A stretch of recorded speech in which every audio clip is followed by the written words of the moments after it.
Siapapun yang menjalankan hidup dengan benar, ia akan berbahagia di dunia ini maupun di dunia berikutnya.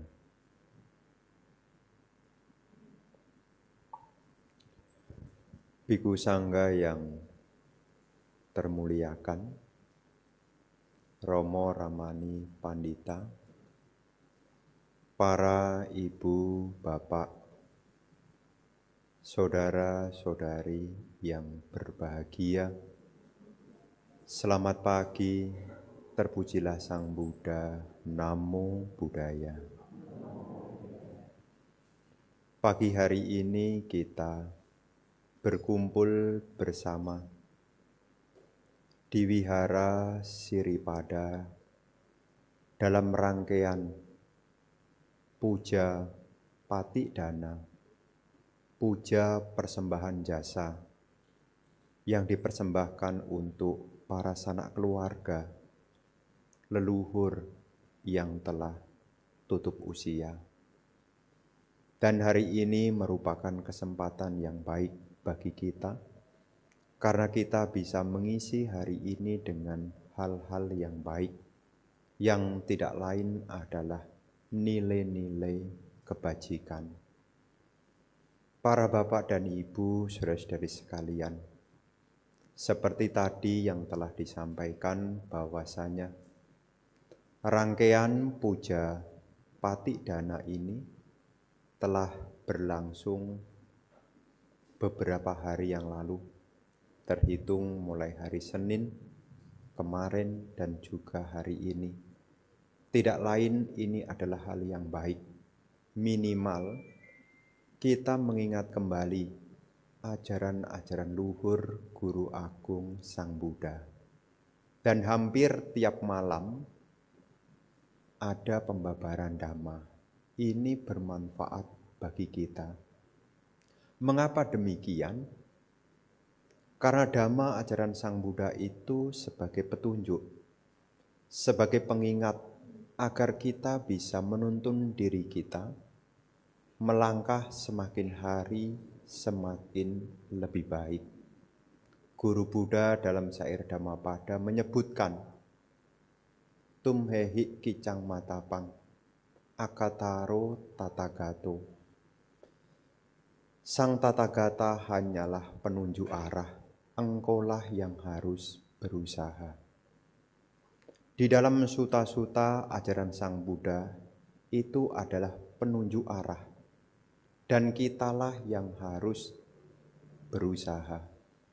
Tathagata hanyalah penunjuk arah, kitalah yang harus berusaha. Di dalam momen Patidana ini tentu banyak nilai-nilai kebajikan yang bisa kita renungkan, sekaligus menjadi satu motivasi di dalam mengisi kehidupan. Banyak renungan-renungan yang bisa muncul dalam benak kita sebagai upaya untuk mengembangkan nilai-nilai kebajikan. Dan ada satu hal yang jika direnungkan ini akan menimbulkan ketermendesakan. Apa satu hal itu yang jika direnungkan akan menjadi nilai ketermendesakan? Momen Patidana itu tidak lepas dari satu peristiwa yang tidak diinginkan tetapi terjadi. Apa itu? Adalah kematian. Kematian itu satu momen kehidupan yang tidak diinginkan tetapi akan terjadi. Tidak tahu siapa orangnya, dari mana asalnya, di mana ada kelahiran, ini satu momen akan terjadi, yakni kematian. Dan sebetulnya cerita tentang kematian ini dalam bahasa awam itu ngomong-ngomong yang sebetulnya jangan diomongkan. Ya dalam masyarakat ya pantanglah. Sedang makan enak ngomong kematian enggak pantas. Sedang menghadiri pesta ngomong kematian enggak pantas. Tapi ini satu hal yang sebetulnya membuat kita jadi tergugah. Kenapa? Kadang-kadang kita tidak bisa menyadarkan diri kita kalau belum ada peringatan, kita bakal mati. Kadang-kadang orang bisa lupa diri seolah-olah akan hidup selamanya. Sampai-sampai menyimpan kebencian, disimpan, mohon maaf, tidak ada. Berkali-kali lebaran tidak ada maaf bagimu. Kenapa? Karena dia pikir bahwasanya kehidupan ini akan masih panjang sekali. Dan merupakan kerugian kalau saya memaafkan. Ini bahaya kalau orang tidak pernah mendengarkan dhamma. Ibu, bapak, kenapa Bante perlu menyampaikan ini? Karena kebencian itu berbeda dengan keserakahan. Kalau serakah itu tahu, tapi sulit dilepaskan. Tahu, Anda serakah tahu, tapi sulit untuk dilepaskan. Tapi kalau membenci, kita tidak tahu. Kalau sudah tahu, gampang sekali melepaskan. Makanya kadang-kadang para bapak dan ibu ngomong terus terang apa adanya. Bante, kita perumah tangga itu masih pada serakah, Bante. Tahu. Tapi jarang sekali yang kemudian ngomong dengan Bante, Bante, kita perumah tangga ini masih menyimpan kebencian. Jarang loh. Apakah ada yang ngomong begitu? Enggak ada. Yang ada adalah serakah. Bante, kita perumah tangga ini perlu banyak, Bante. Wajar ya Bante ya kalau serakah ya.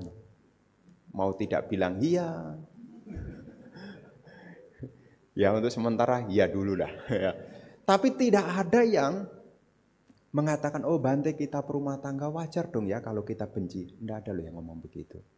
Makanya bedanya serakah itu, kalau serakah itu gampang diketahui, sulit untuk dilepaskan. Tapi kalau membenci itu sulit diketahui dan kalau sudah tahu gampang melepaskan. Ya. Jadi kalau kita benci sama orang, kalau sudah dikasih tahu, kemudian kita tahu, oh ternyata membenci itu tidak ada gunanya ya. Kalau gitu saya tidak mau benci lagi. Nah, dua hal ini erat kaitannya dengan kita. Dan ini semuanya juga penghalang kebajikan juga. Serakah juga membuat kita terhalangi untuk melakukan kebajikan. Benci apalagi. 5.000 rupiah. Kalau sedang benci, kasih atau tidak? Air minum, 1 tegukan. Kalau benci kira-kira dikasih tidak? Tidak. Padahal apa yang kita miliki kekal atau tidak kekal? Tidak kekal. Berbuat baik bermanfaat tidak? Bermanfaat. Duit 5.000 ada nilainya tidak? Ada. Kalau perbuat baik ada nilainya lebih enggak? Ada. Tapi kalau benci? Enggak. Bante, jangankan 5.000, 1 perak pun enggak akan saya kasih. Wong deket-deket oksigen sebelah saya aja saya tahan. Jangan saya kasih kepada dia. Itulah bahaya kalau kita tidak mendengar dhamma, kita akan dikuasai oleh keserakahan, dikuasai oleh kebencian. Makanya momen Patidana itu mengingatkan kita ini hidup itu tidak akan selamanya. Dan ini bukan hal yang menakutkan, ini adalah kewajaran. Ya, hal yang wajar bakal terjadi. Dan ini memang kabar tidak menyenangkan, tapi akan dialami oleh siapapun. Makanya Guru Buddha menyebut utitena pamajaya, bangun jangan lengah. Dhamma-dhamma yang Sang Buddha ajarkan yang telah disampaikan kepada kita membuat supaya kita menjadi tersadarkan. Jadi kalau kita baca-baca sutta, ini adalah pengingatan supaya kita sadar. Sadar tidak lain itu upaya untuk semakin hari melangkah menjadi lebih bagus. Ya, supaya kita melangkah ya lebih bagus. Seperti orang mau menghadiri kondangan, ibu-ibu semalam malam minggu, ada kondangan belum? Belum. Hari ini dapat kondangan belum? Belum juga. Ya, tunggu minggu depan lah. Nanti kalau ibu-ibu bapak-bapak mau pergi kondangan, kira-kira Anda datang dengan tiba-tiba atau Anda datang dengan persiapan? Persiapan. Apakah Anda kemudian mengikhlaskan rambut Anda berantakan atau ditata dulu? Ditata dulu. Wajahnya kira-kira apa adanya atau dihias dulu? Dihias dulu. Kasih merah di sini, kasih coklat di sini. Pokoknya di foto bagus lah. Ya, nanti supaya menghadiri pesta itu bagus. Padahal pestanya pesta kebun dan kebunnya itu gelap. Nggak kelihatan. Makanya prasmanan kok ngambil nggak kelihatan. Tapi akan menambah rasa bahagia karena sebelum berpergian sudah menata dengan bagus. Ini adalah satu perumpamaan bercermin kepada diri sebelum kita melanjutkan yang akan datang, kita bisa menata dari sekarang supaya kita menata bagus. Ya, makanya yang membuat kita terhalangi untuk menata diri kita, satu serakah, dua benci. Makanya dengan siapapun Bante berpesan, ya, jangan digenggam erat-erat keserakahan dan juga kebencian. Ya. Kenapa? Karena ini akan menghalangi kita. Karena pintu kebajikan itu ada 3, melalui pikiran, ucapan, dan perbuatan. Kalau pikirannya diliputi oleh keserakahan dan kebencian, kira-kira pikirannya bisa muncul pikiran baik enggak? Enggak bisa. Kira-kira ucapan bisa muncul ucapan baik enggak? Enggak bisa. Apakah bisa memunculkan perbuatan baik enggak? Enggak bisa. Kalau pikirannya tidak baik, kalau ucapannya tidak baik, kalau perbuatannya tidak baik, kira-kira kalau lahir kembali di alam mana? Kalau pikirannya tidak baik, ucapannya tidak baik, perbuatannya tidak baik, kira-kira kalau lahir kembali di alam mana? Di alam mana kira-kira? Tidak mungkin tersasar di alam dewa. Tidak ada cerita dalam Suta dewa ditanya oleh Bante Moggallana dan dewa itu mengatakan, saya terlahir di alam surga ini karena keserakahan, kebencian, dan ketidaktahuan. Tidak ada. Yang ada adalah makhluk-makhluk dewa yang terlahir di alam surga karena mereka mengembangkan kebaikan. Baik itu melalui pikiran, ucapan, maupun perbuatan. Pahalanya ini loh, seperti orang berhias. Berhias itu repot atau tidak repot? Repot. Dadak cuci muka dulu, ngeringkan dulu, cari cermin dulu, masangnya juga harus hati-hati, ya kan? Ya, repot. Tapi hasilnya indah. Berbuat baik itu kadang-kadang juga repot. Mesti menyiapkan ini, mesti menyiapkan itu, mesti harus tutur katanya yang menyenangkan, perilakunya mesti baik. Ya kadang-kadang orang mengatakan, loh Bante saya kan tidak biasa begitu. Ya justru dibiasakan. Supaya apa? Makin hari makin lebih baik. Nah, kita melakukan patik dana persembahan jasa kebajikan ini juga ada dasar rujukannya.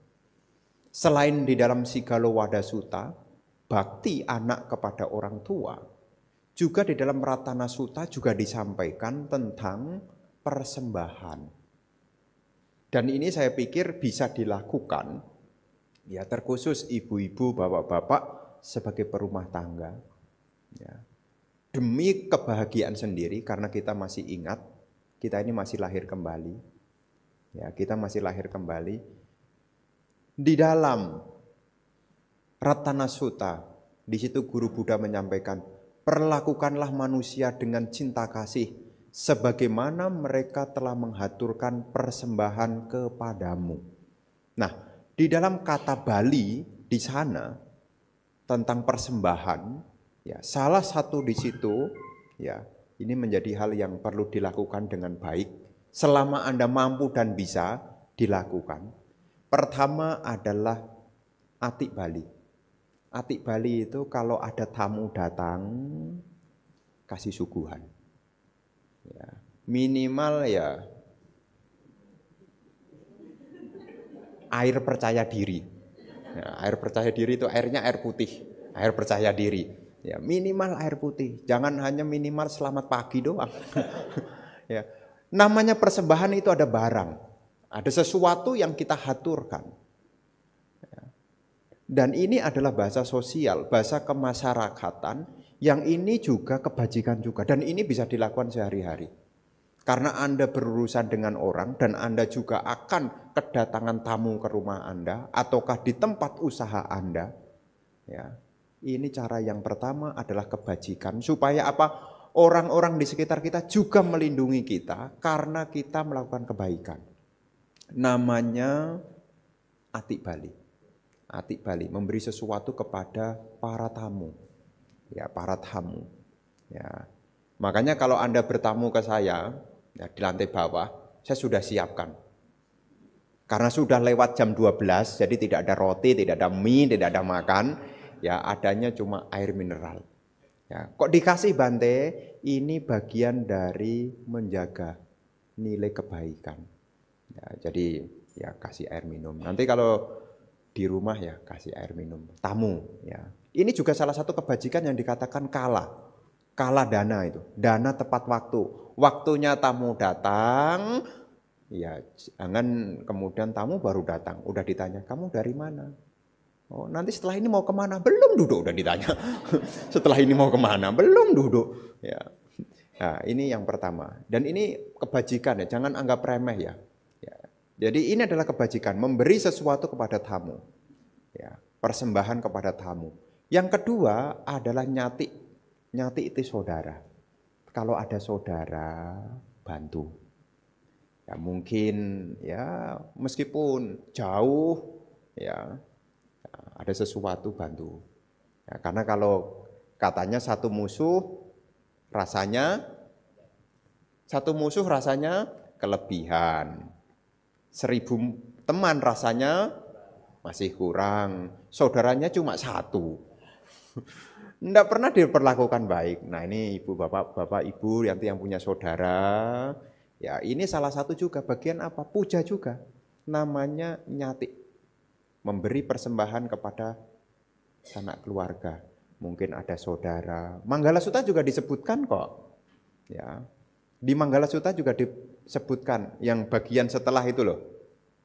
Merawat ibu dan ayah, ya, menyokong anak istri, bekerja dengan sungguh-sungguh. Nah, setelah itu kan ada lanjutannya tuh. Berdana, praktek dhamma, membantu sanak keluarga, bekerja bebas dari ketercelaan. Nah, itu kan ada. Ya, ada. Ini adalah kebajikan juga, namanya nyati Bali. Ya. Jadi ya biasanya kumpul-kumpul sincia kumpul-kumpul, ya kasih makan kepada sanak keluarga. Setelah sincia lanjut lagi cap gomeh. Ya, cap gomeh kumpul-kumpul makan keluarga bersama dengan keluarga. Setelah cap gomeh masih lanjut lagi. Besok mau cengbeng, kumpul-kumpul lagi, makan lagi. Ya. Intinya ini juga kebajikan juga. Ya. Jadi jangan sampai ibu bapak ya dengan saudara lupa. Siapa tahu beda kapling dianggap sudah beda karma. Ah, Bante dia di Motherland lebih maju kok Bante. Kita yang di BSD ini masih berjuang kok Bante. Nah, selama itu saudara, selama itu ada hubungan dekat, ya kedekatan itu juga perlu dibangun. Ini adalah nyati Bali. Ya, ini bagus. Ya, Sang Buddha itu telah menunjukkan loh.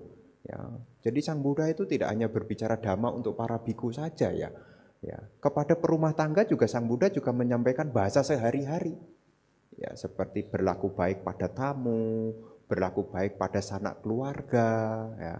Ini Sang Buddha tunjukkan. Kalau ini tidak membawa manfaat, Sang Buddha tidak akan menunjukkan. Ini ada manfaatnya. Dan yang ketiga, Dewata Bali. Dewata Bali itu memberikan persembahan kepada para dewa. Jadi kalau yang di rumah masih punya altar, ya mungkin leluhur punya tradisi ya sembayang, ya ada dewa-dewa di rumah ya, ya cai capgo, ya apel, pir, ya pokoknya ini juga bagian dari Dewata Bali. Ya mungkin nanti malam Jumat. Loh iya, loh iya, malam Jumat itu. Malam Jumat itu Kamis malam Jumat. Karena ada umat itu ada cerita. Ini cerita, enggak tahu mistik bener atau enggak bener. Ya. Jadi ceritanya adalah hari Kamis malam Jumat itu voltase listrik itu bisa naik dan turun. Bisa naik dan turun. Ya. Dikasih kopi, stabil. Stabil. Jadi kalau hari Kamis malam Jumat, Bante, ini kan hari Kamis, Bante, saya enggak ke wihara, Bante. Soalnya apa, mau sembahyang di kantor. Nah, jadi di pabrik dia itu pakai listriknya itu bisa naik, bisa turun. Dan itu cuma dikasih syarat kopi. Ya, kopi. Ya. Jadi minum kopi tidak hanya ketemu Bante aja. Ya. Jadi ini juga bagian dari Dewata Bali. Dan ini adalah juga jadian dari harmonisasi. Ya, makanya kalau di rumah ada dewa, mungkin dewa bumi, dewa langit, yang masih di dalam keluarga ya. Nah ini juga bagian dari Dewata Bali, memberikan persembahan kepada para dewa. Ya, karena dalam keluarga ini, ya namanya keluarga itu masih dekat ya. Ya ini salah satu hal, maka jadi umat Buddha itu jangan kemudian, kita udah umat Buddha kok, jadi tidak perlu repot-repot begini. Ya. Selama dalam kehidupan Anda ya, kalau Anda lahir, makanya jangan sampai Anda lupa tradisi Anda. Kalau dulu sudah ada turun-temurun, ya, dan itu tidak membawa nilai kerugian, ya kenapa tidak dilakukan? Ya, memberikan persembahan kepada dewa ya tidak apa-apa. Ya, kapan hari ada umat yang tanya kepada saya, Bante, memang di Theravada masih sembahyang dewa-dewa ya Bante? Masih, mosok sih Bante? Iya. Mana tunjukkan Bante, nih Ratana Sutani saya bilang. Nih Ratana Sutani, ada nih namanya Dewata Bali nih. Ya, jadi memberikan persembahan kepada dewa boleh. Ya karena setiap orang kan latar belakangnya beda-beda. Nah, beda-beda. Ya, jadi ada gitu. Kemudian yang keempat adalah Raja Bali. Raja Bali ini artinya memberikan persembahan kepada penguasa. Ya, penguasa. Ya, kalau zaman dulu bayar upeti kepada raja. Nah, kalau sekarang bayar pajak. Nah, ya bayar pajak itu bagian dari Raja Bali, membayar kepada penguasa. Jadi bayar pajak. Jadi, makanya umat Buddha ya wajib bayar pajak. Ya, ini hasil keringat saya sendiri kok Bante. Ya memang keringatnya siapa kalau tidak sendiri. Ya, keringat sendiri kok Bante, kok kita bayarin pajak. Nah, kalau tidak bayar ya siap-siap. Anda tidak bisa datangin saya. Bante tolong Bante bacain parita supaya orang pajak tidak lihat saya. Mana bisa. Ya, makanya bikin laporan yang benar. Ya, ini namanya adalah Raja Bali. Dan yang kelima inilah peta Bali. Jadi yang kita lakukan patik dana ini adalah bagian yang kelima. Peta Bali. Memberikan persembahan kepada para sanak keluarga yang telah meninggal. Namanya peta Bali. Ya, peta itu bukan mengacu kepada makhluk peta semata. Peta Bali itu artinya juga mengacu kepada sanak keluarga kita yang mana saja. Nah, makanya di hari-hari seperti saat ini juga bagian dari ya peta Bali. Ya, peta Bali ini adalah mempersembahkan kepada sanak keluarga yang telah tutup usia. Dan ini ya bukan hanya sekedar ritual, tetapi di dalamnya ada nilai-nilai kebajikan. Minimal Anda bisa mendengarkan dhamma. Ya, karena dhamma itu akan membuat kita jadi berpikir. Karena kesadaran kita itu muncul kalau kita mikir. Makanya jadi umat Buddha harus mau mikir loh. Jadi kalau Bantenya ceramah, Bante kalau ceramah berat. Kenapa ngajarin saya mikir? Loh, dhamma itu adalah opanayiko pacatan weditapo winyuiti. Hanya bisa diselami oleh mereka yang bijaksana. Ciri-ciri orang bijaksana salah satunya adalah mengajarkan kita untuk berpikir. Makanya dhamma itu selalu berbicara korelasi kemunculan bersebab.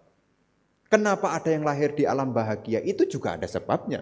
Kenapa ada yang lahir di alam menderita? Itu juga ada sebabnya. Dan ini pengertian ini bisa kita peroleh kalau kita mendengarkan dhamma. Harapannya setelah kita mendengarkan dhamma itu muncul keyakinan. Kalau kita muncul keyakinan, dampaknya apa? 3 hal. Pikiran akan baik, ucapan akan baik, perbuatan kita akan baik. Loh Bante, dia itu umat Buddha loh Bante, dia sering ke wihara. Tapi pikirannya tidak baik, ucapannya juga tidak baik, perilakunya tidak baik. Sia-sia dong Bante dia ke wihara. Oh tidak sia-sia. Minimal dia ngisi daftar hadir. Siapa tahu saat dia datang ke wihara, dia duduk di belakang ya, dan ngobrol sendiri. Nah ini meskipun datang ke wihara, kok tidak ada perubahan, sudah ngundang Bante ini, Bante itu, Romo ini, Romo itu, kok umatnya tidak ada perubahan, mesti dicek tuh. Jangan-jangan ketika pembabaran dhamma dia khotbah sendiri. Jadi apa? Tidak berkembang. Makanya ketika mendengarkan dhamma itu kalau sungguh-sungguh pasti 3 hal ini berkembang kok. Pikiran baik pasti berkembang. Ucapan baik pasti berkembang. Perilaku baik pasti berkembang. Kenapa? Dia sadar hidup ini akan mengalami yaitu kematian. Ya. Nunggu kapan perbaiki kalau tidak sekarang? Nunggu kapan diperbaiki? Ah Bante, nanti saya akan sungguh-sungguh Bante kalau sudah tidak ada beban. Beban apa? Kan anak-anak masih kecil, masih ini. Nanti kalau anaknya udah gede, nanti ada beban lagi. Ngomong cucu. Nah. Jadi ibu bapak sekalian, kalau ibu bapak ikut patidana begini, menyadarkan kita sendiri loh. Ya. Menyadarkan supaya apa? Pikiran kita ini loh. Makanya dengan kita mendengarkan dhamma, kita kan tahu diajari sebab akibat. Kalau kita serakah menghalangi kebaikan. Kalau kita benci menghalangi kebaikan. Terus kalau tutur katanya buruk, apa akibatnya? Kalau tutur katanya buruk, apa akibatnya? Saya ajak Anda berpikir ini. Kalau ucapannya buruk, apa yang terjadi? Banyak musuh. Ya, makanya ada satu orang nulis status itu saya ingat-ingat, bagus juga statusnya itu.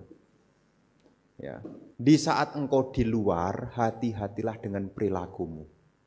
Di saat engkau berhubungan dengan orang, hati-hatilah dengan ucapanmu. Di saat sendirian, hati-hatilah dengan pikiranmu. Saya pikir kok statusnya keren ini. Keren. Mengajarkan untuk apa? Berbuat baik, berucap baik, dan berpikir yang baik. Ya, kadang-kadang kita sendirian pikirannya kacau, dibiarin. Ketemu orang, malah ngajak gosip. Bante tahu enggak? Bantenya diajak gosip juga. Bante tahu enggak? Itu sih itu begini. Jangan gosipin orang. Ah, enggak apa-apa Bante, orangnya enggak ada di sini kok.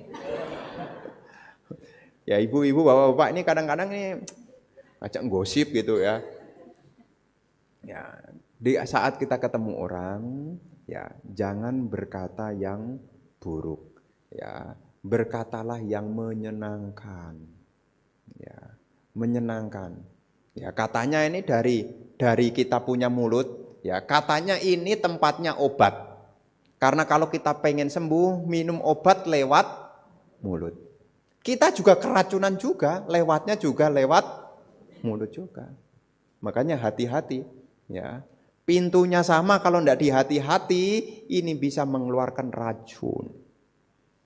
Makanya kalau ibu bapak ikut puja bakti ya, ikut puja bakti, pengertian dhamma akan muncul. Ya, dan kalau Anda mau berpikir, mau merenungkan tentang sebab akibat kemunculan bersebab, ya, kita pasti bisa mengkoreksi diri kita kok. Ya, bisa mengkoreksi diri kita. Supaya apa? Makin hari makin lebih baik. Oh Bante, saya banyak pikiran. Kan langsung mundur kan. Mikir apa? Bante, tanggal tua. Kan bisa tunggu lagi. Tunggu lagi nanti akan muncul tanggal muda. Nah, jadi kan kita bisa kemunculan bersebab. Ya Bante, saya stres. Kenapa enggak bisa tidur? Kenapa enggak bisa tidur? Karena enggak ada yang dimakan. Kenapa enggak ada yang dimakan? Karena enggak punya teman. Ya, makanya kalau banyak teman tuh banyak rezeki loh. Ya, di sana ajak makan, di situ ajak makan. Kalau kebanyakan makan, duduk sebentar sudah tidur tuh. Nah, jadi semua ini ada rentetan sebab akibat. Makanya kalau ibu bapak belajar dhamma, ibu bapak akan disadarkan. Kita akan sadar, oh kalau berbuat baik akibatnya begini, kalau berbuat buruk akibatnya begini. Nah, kita diajarkan berpikir. Ya. Mungkin kadang-kadang situasi dan kondisi kadang-kadang membuat kita terhalangi. Ya. Karena pergaulan kadang-kadang juga menghalangi, pengertian-pengertian benar juga kadang-kadang tidak muncul. Makanya hal yang perlu diupayakan dalam kehidupan sekarang, dengarkanlah dhamma. Ya, dengarkan itu gampang kok, daripada suruh baca sendiri. Mana lebih gampang, baca sendiri atau mendengarkan? Paling gampang tuh cuma bertanya, Bante, ini biasanya Romo yang sudah kenal dengan saya. Bante, saya mau ceramah ini, kira-kira temanya ini di suta mana yang Bante? Saya yang mikir sampai malam, dia itu nggak nungguin. Memang paling enak adalah mendengarkan, paling enak itu mendengarkan. Nah, makanya kalau Anda lagi di rumah hari Minggu, daripada Anda pikirannya kacau gitu ya, dengerin. Ya datang ke wihara mendengarkan, minimal kalaupun belum pembabaran dhamma, minimal Anda duduk meditasi. Ya. Minimal Anda duduk meditasi. Jangan ke wihara sibuk dengan HP-nya terus. Baru masuk WA. Baca parita WA. Terus nanti ada cerita. Ceritanya apa? Bante, saya sering ke wihara kok rasanya kok enggak ada feel ya. Kok enggak ada rasa ya? Iya, wong ke wiharanya tidak setulus ikhlas kok masih melekat kok. Makanya kalau sudah datang nama sekarang HP-nya tulis status sedang ibadah. Tolong jangan diganggu, sedang ibadah sampai jam 11. Nah, supaya Anda sungguh-sungguh baca parita, HP-nya diletakkan. Ya. Jangan bilang begini, Bante, nanti kan HP ini tidak saya bawa Bante. Kan saya kalau meninggal kan tidak bawa HP Bante. Jadi sekarang saya gunakan semaksimal mungkin Bante. Pinter-pinter kadang-kadang orang-orang ini, pinter-pinter kadang-kadang. Ya, kan nanti kalau sudah meninggal kan tidak bawa HP lagi. Sekarang HP-nya ada, ya udah tak pakai aja. Ya. Tapi ketika Anda memakai tidak bijaksana ini masalah. Makanya belakangan ini kenapa orang tertarik belajar dhamma itu sedikit? Ya, karena ditawarkan oleh HP. Saya tidak benci dengan HP. Saya tidak melarang Anda pakai HP. Wong Bante juga punya HP juga. Ya, tapi gunakanlah dengan bijak. Waktunya meditasi ya diletakkan. Waktunya baca parita ya diletakkan. Waktunya dipakai ya baru pakai. Ya, Anda harus bijaksana karena hidup ini tidak kekal. Kalau kita tidak segera memperbaiki sekarang, penyesalan agak di akhir. Makanya patidana itu satu momen yang membuat kita terdesak adalah kita diingatkan hidup ini tidak kekal. Tubuh ini tidak kekal, apa yang kita miliki juga tidak kekal. Yang selama ini kita bangga-banggakan sekalipun juga akan kita lepaskan. Orang yang kita bantu juga tidak kekal. Semua tidak ada yang kekal. Kalau semuanya tidak ada yang kekal, kenapa kita tidak gunakan dengan kebaikan? Wong semuanya tidak kekal. Tubuh ini juga tidak kekal. Ya. Kekayaan yang kita miliki, yang kita banggakan, yang kita lekati karena menghadirkan kebahagiaan, kemudian kita lekati ini pun juga tidak kekal. Orang-orang yang bisa kita bantu pun juga tidak kekal. Semua akan berlalu. Tapi sebelum semuanya berlalu, gunakanlah kebaikan.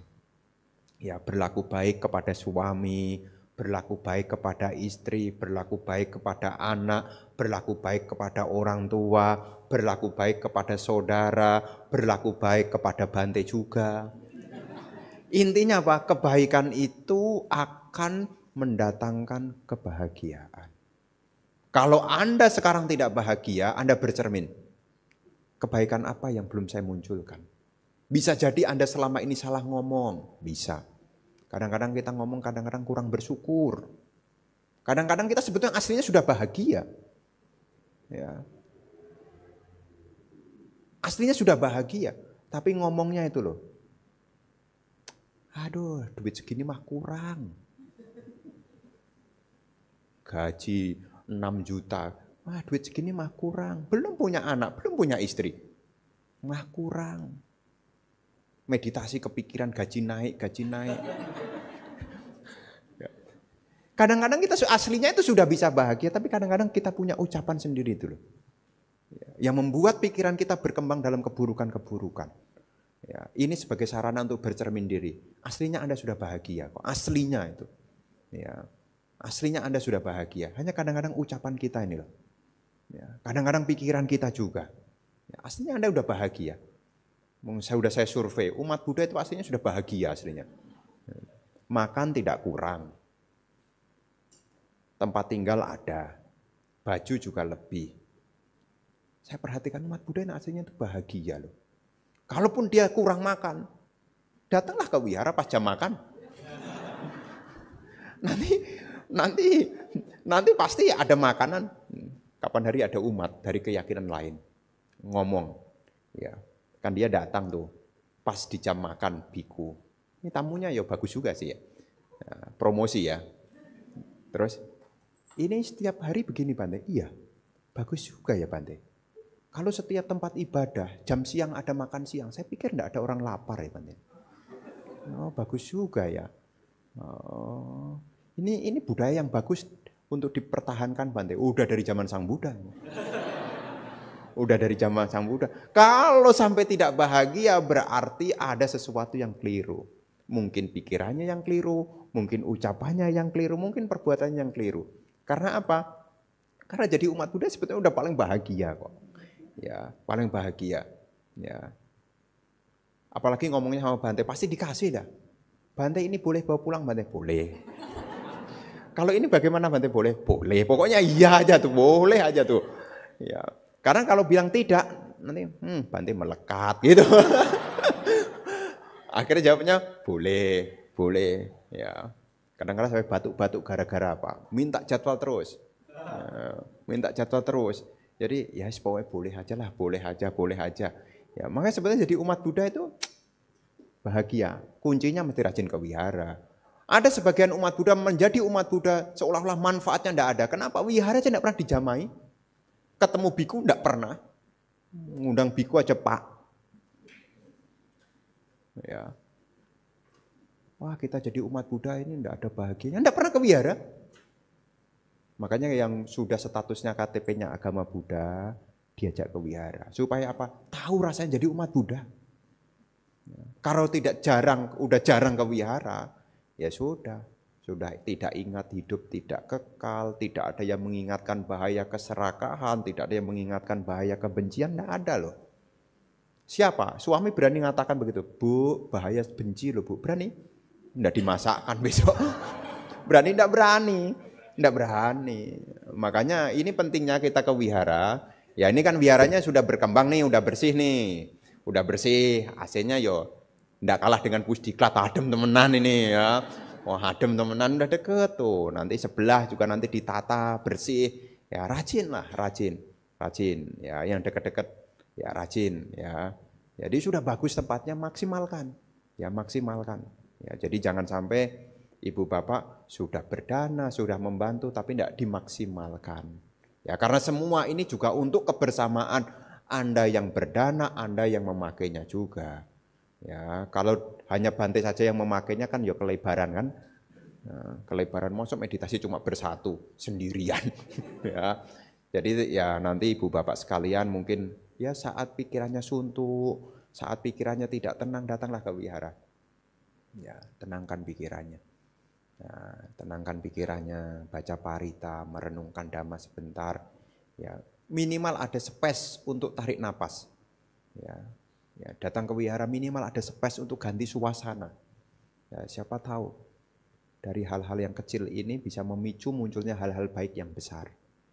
Nah, maka Bante berpesan, ya selama kita masih punya nafas, teruslah berbuat baik.